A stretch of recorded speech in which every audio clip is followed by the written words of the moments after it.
The morning of my wedding dawned clear and beautiful, with golden sunlight streaming through the floor-to-ceiling windows of the bridal suite at the Rosewood Estate.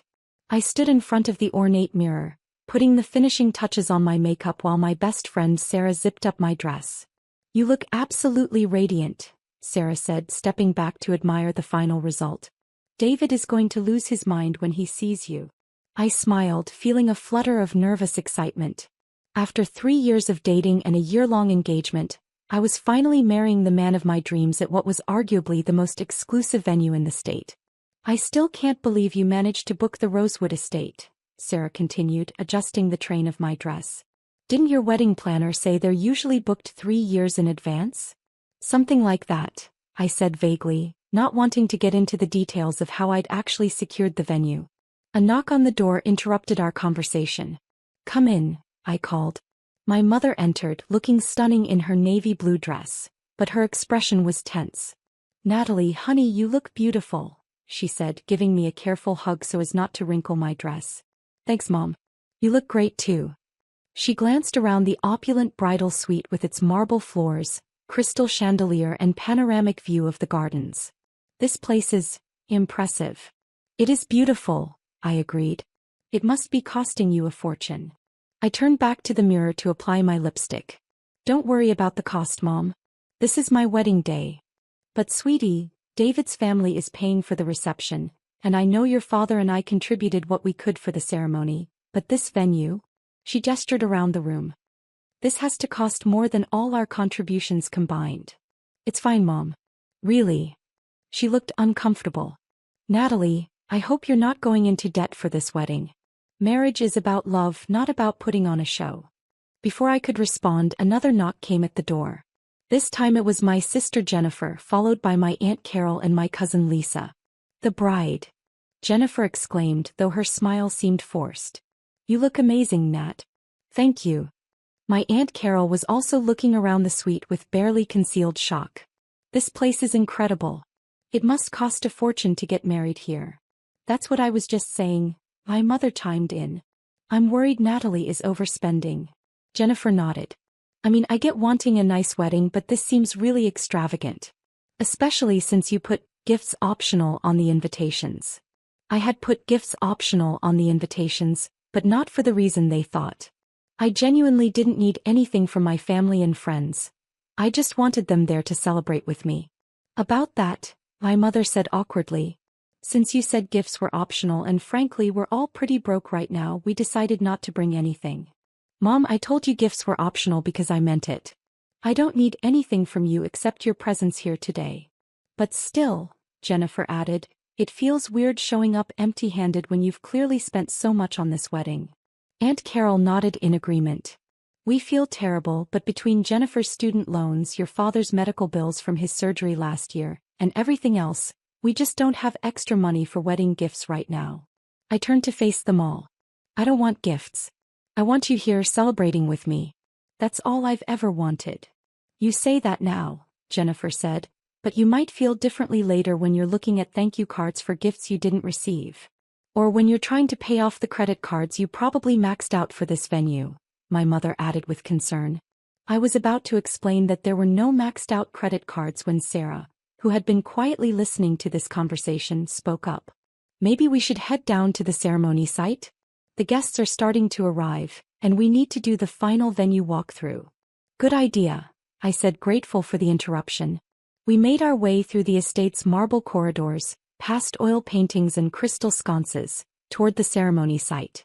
The Rosewood Estate was truly spectacular, a restored 19th-century mansion sitting on 50 acres of manicured gardens, with a guest capacity of 400 and a reputation for hosting the weddings of celebrities and business moguls. As we approached the outdoor ceremony area, I could see guests beginning to take their seats. David's family had arrived and were chatting with friends, everyone looking elegant and festive. My family, however, looked increasingly uncomfortable. "Jesus, Natalie," Jennifer whispered, "how many people did you invite?" "About 200, I replied. 200 people at a venue like this?" My mother's voice was strained. "Honey, what did this wedding cost?" "Mom, please don't worry about the cost. Today is about celebrating love and family." But I could see her doing mental math, trying to calculate what she thought I was spending per guest at such an exclusive location. The flowers alone must have cost thousands, Aunt Carol murmured, staring at the elaborate arrangements of white roses, peonies, and hydrangeas that decorated the ceremony area. She wasn't wrong. The floral arrangements had cost $15,000. But what my family didn't know was that $15,000 was pocket change compared to my actual financial situation. Just then, a woman in an elegant black suit approached our group. I recognized her immediately as Margaret Foster, the venue's events coordinator. "Ms. Williams," she said with a professional smile, "everything is looking beautiful for your ceremony. The musicians are set up, the flowers are perfect, and the catering team is ready to begin service as soon as your reception starts." "Thank you, Margaret. Everything looks incredible. I just need to confirm one final detail with you before the ceremony begins," she continued, pulling out a tablet. "Should we charge the final venue fee to your usual account?" My family went quiet, clearly listening. "How much is the final payment?" I asked, though I already knew. "The remaining balance is $400,000, which covers the venue rental, catering for 200 guests, premium bar service, floral arrangements, musicians, and full event coordination." I heard my mother make a small gasping sound. "Yes, please charge it to my usual account," I said calmly. Margaret nodded and made a note on her tablet. "Perfect. And just to confirm, that's the account ending in 7394. "That's correct." "Wonderful. The payment will process immediately, and you'll receive your receipt via email within the hour." She looked up from her tablet with a warm smile. "Ms. Williams, I have to say, it's always such a pleasure working with clients from Meridian Enterprises. Your company has hosted some of our most memorable events here at the Rosewood Estate." My mother's face had gone completely white. "Thank you, Margaret," I said. "I appreciate all your hard work making today perfect." After Margaret walked away, the silence from my family was deafening. They were all staring at me like I'd suddenly grown a second head. "$400,000? My mother finally whispered. "For a wedding?" Jennifer added, her voice barely audible. "Natalie," Aunt Carol said slowly, "what did she mean about Meridian Enterprises?" I took a deep breath. I had hoped to get through the ceremony before having this conversation, but it seemed the universe had other plans. "Meridian Enterprises is my company," I said simply. "Your company?" my mother repeated. "I own Meridian Enterprises, yes." Jennifer was staring at me like I was speaking a foreign language. "You own a company?" "I own several companies, actually. Meridian Enterprises is just the largest one." "What kind of company is it?" my mother asked weakly. "We develop and manufacture sustainable energy systems for commercial and residential use. Solar panel arrays, wind turbines, battery storage systems, that sort of thing." "How big is this company?" Aunt Carol asked. "Last year we had revenue of about $340 million. The silence that followed was so complete I could hear birds chirping in the gardens around us. $340 million, my mother said faintly. "Give or take, yes." "Natalie," Jennifer said, "what exactly do you do at this company?" "I'm the CEO and majority owner." "Since when?" "I started the company 7 years ago, right after college. It took a few years to really take off, but we've been growing steadily." My mother sat down heavily on a nearby bench. "I think I need a minute to process this." "Mom, are you okay?" "Natalie, we thought you worked in... What did you tell us you did?" "I told you I worked in renewable energy consulting." "We thought that meant you were like... an assistant or something. Someone who helped real consultants with their paperwork." I couldn't help but laugh. "No, Mom. I'm the CEO of one of the largest renewable energy companies in the state." "But you live in that modest apartment," Jennifer protested. "I live modestly by choice. I don't need a mansion to be happy. And you drive that old Toyota. It's reliable and fuel efficient. Why would I need anything else?" Aunt Carol was looking around at the venue with new understanding. "So when you said you could afford this wedding..." "I meant I could easily afford this wedding without going into debt or affecting my lifestyle in any way." "How much are you worth?" Jennifer asked bluntly. "Personally, after taxes and business reinvestment, probably around $89 million. My mother made another gasping sound. "But why didn't you tell us?" she asked. Why let us think you were struggling financially? I never said I was struggling. You assumed I was struggling because I live modestly and drive an older car. We offered to help you with your rent, Jennifer pointed out. And I politely declined every time. We thought you were just being proud. I was being honest. I didn't need help with rent. My mother was shaking her head slowly. All those times we worried about you. All those conversations about you needing to find a more stable job. You worried because you love me and I appreciated that. But you never actually asked about the details of my work. Because we thought we knew what you did. You thought you knew, but you never asked for specifics.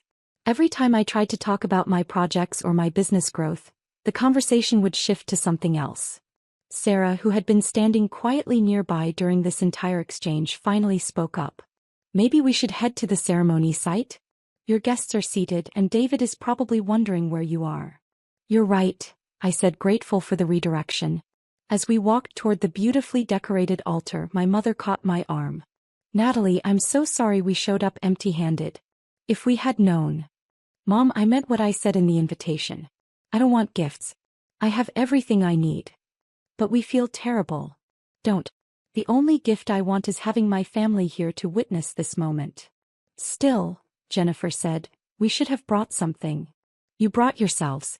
That's all I wanted. As we reached the ceremony site, I could see David waiting at the altar in his perfectly tailored tuxedo, looking handsome and nervous. His parents, successful business owners themselves, were seated in the front row, beaming with pride. One more question, my mother said quietly. Does David know about your financial situation? I smiled. Mom, David is my business partner as well as my fiancé. He's the Chief Technology Officer at Meridian Enterprises. We've been building the company together for the past 3 years. So he's also quite wealthy, yes. Though not as wealthy as me, I added with a grin. My mother sat down in her seat, still looking dazed. The ceremony itself was beautiful. As David and I exchanged vows under an archway of white roses, with 200 of our friends and family members looking on, I felt overwhelmed with happiness. The venue was spectacular, the weather was perfect, and I was marrying my best friend and business partner.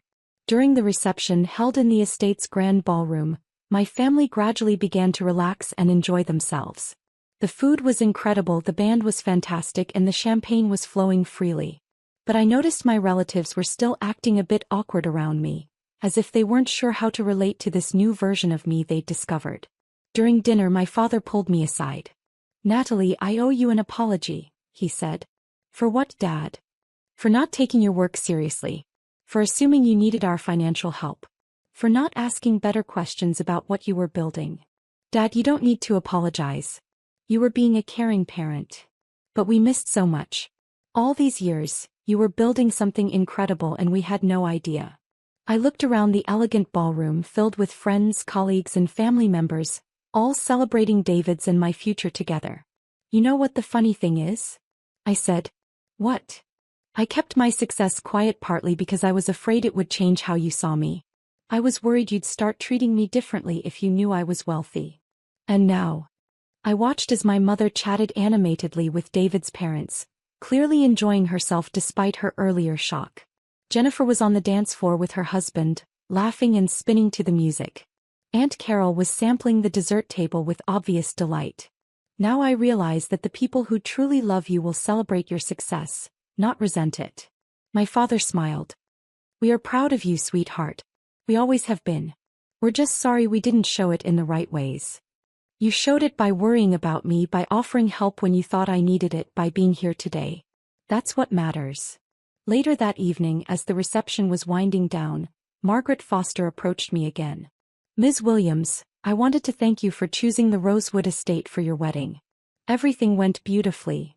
Thank you, Margaret. Your team was incredible. I also wanted to mention that we'd love to discuss hosting your company's annual conference here next year.